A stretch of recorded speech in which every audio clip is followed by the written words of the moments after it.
Hello, hello, and welcome to another Albion EU video. This time we're going to be doing a little transport over to Caerleon, and I'm just going to give you guys a bunch of little tips along the way. So first things first, when you're setting up your little loadout here, you definitely want something like an ox, or there's the bear, there's the stags, anything that increases your carry weight by a decent amount. You can always check that by looking at the stats of the mounts that you're looking at. I usually take an ox for these. It's cheaper and gets the job done. And also it is pretty tanky. It has a decent amount of health. And another thing to keep in mind when you're doing transports, I see a lot of people doing naked transports, and it's fine if you're doing like yellow zone stuff where you're just in the safe zones and you can't really lose all your stuff. But when you're in the red zone and you actually do get ganked, having armor will actually make you a lot tankier than if you were completely naked on your ox and you're trying to transport.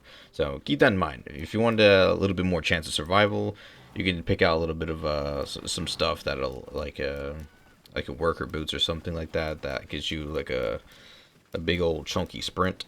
It silences you, but you'd probably get away with it if you ever get caught. There's a bunch of little things, little like pieces of gear that you can equip to make it a little bit easier. And here, what we're going to be doing is I'm buying out a lot of these little treasures here, and I'm going to be transporting to Caerleon. The reason why is because people sell them for less than they're worth, and when I sell it into Caerleon, it's worth, like the tier 4, I believe, is 1,000, tier 5 is 5,000, and tier 6 is 25,000. And right now, I'm just kind of looking at like the price differences of it. I think the ones that are more worth it right now are the tier 5 ones, because I'm making like a 2k profit mostly off of these. And it's not as heavy as tier 6, and the tier 6 I'm making like I think some of them were going for like 3k profit, but then it got down to 2k as well. So I went for tier 5 mostly because it was just like a lot lighter than the tier 6 ones, and so it's just lighter, so I could carry more and make a little bit more profit off of it. And here, a little thing you can do is you can make loadouts. I don't know why the full stack goes to 999, because you can't even like create those stacks.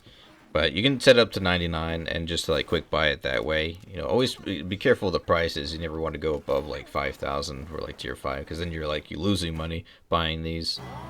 And yeah, you have to really kind of like check around the market, see what's more worth it, because if it's like 4,500 and you're only getting 500 silver per thing that you're bringing over, you're not really making that much money.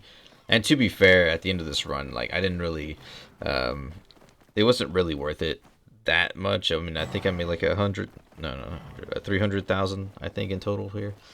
But if you want to make more money, there's obviously some way better items like the 8.1s and 8.2s and all that you could bring. If you check the black market, then there's probably like some items out there you can make a lot more silver with doing this run. But here we're just doing like a treasure run, which is way simpler. So already a bunch of things I showed here while I was looking at the map is you don't want to go directly towards Caerleon, because one thing you could do is count how many tiles, how many squares you have to go through to get to Caerleon. But here, another thing you have to keep in mind is those tunnels. I basically count them as a tile because, it's almost like running through an entire zone. They're not as big, but, I consider it as running through like another zone. So it's like 8 zones if I went directly towards Caerleon. And, those tunnels are like huge ganking spots. You'll often find many gankers in those tunnels just waiting for you to come on in. And a good way to tell is if you see any like naked people, or just people who just stand at the entrances of tunnels, or just any zones in general. It's usually a scout who's giving away information, and kind of telling them like what's coming through, and maybe they'll see you and they'll think it's a juicy target coming in, and they'll get ready. They'll prep, maybe go and viz so you don't see their number on the under the mini map. So yeah, so that's also the thing. You have to keep in mind that you have to keep an eye on the number at the bottom of your screen. Here it doesn't matter in the blue and yellow zones. Well, the blue one, it's just how many people are in the zone, but the yellow zone, it'll start showing you who are flagged up. But here it's not as bad because it's not lethal in the yellow zone, so they'll knock you down. I believe you'll lose like a durability on your equipment. I don't know if you'll lose like actual treasures. I'm not sure how that works anymore, but I think it used to be where it's like you'll lose a percentage of your treasures that you have on you, and it'll drop as silver. But I don't quote me on that. It's been a while since I've actually like read about the what you actually lose when you're getting downed in the yellow zone. But just keep that in mind. And then in the red zone, if you see some flag people, that's when you're gonna start to like worry a bit. So another good thing is timing. When there's what is it, the faction warfare, being announced, that's also a really good time to do transports because there's going to be massive armies of like, relatively friendly. They're going to be faction flagged, but if they see reds, they'll probably, jump on them if they find them. So it's a good time to do transports when the faction warfare is going on because every zone is going to be like flooded with a bunch of players running around. So gankers are going to have a lot harder time of finding somebody to kill when there's massive armies running. So that's also a thing you could consider is like whenever a faction warfare happens, you could probably do some transport to Caerleon. It's a lot safer that way.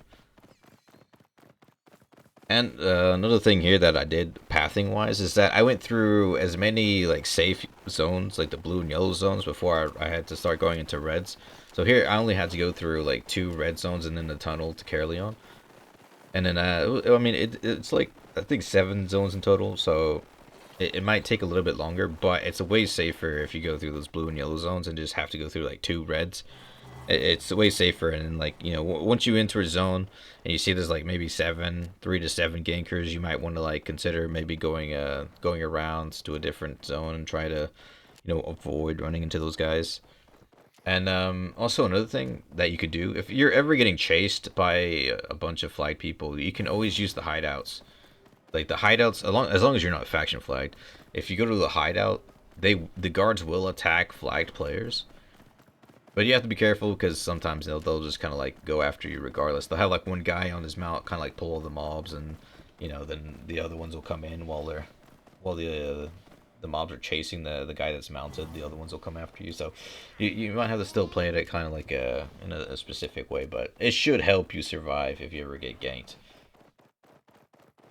So yeah, as a recap, use armor when you're doing a transport. Using an ox or something that has a lot of health definitely helps with your armor as well. It'll make you super tanky. Like I've survived gank attempts on me just because my ox was like tier 6 or 5, and I have armor on, so I took a lot less damage.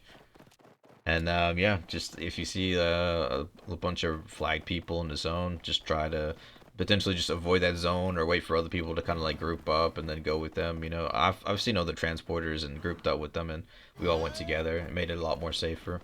You can always ask guild mates or something like that to help like escort you to places.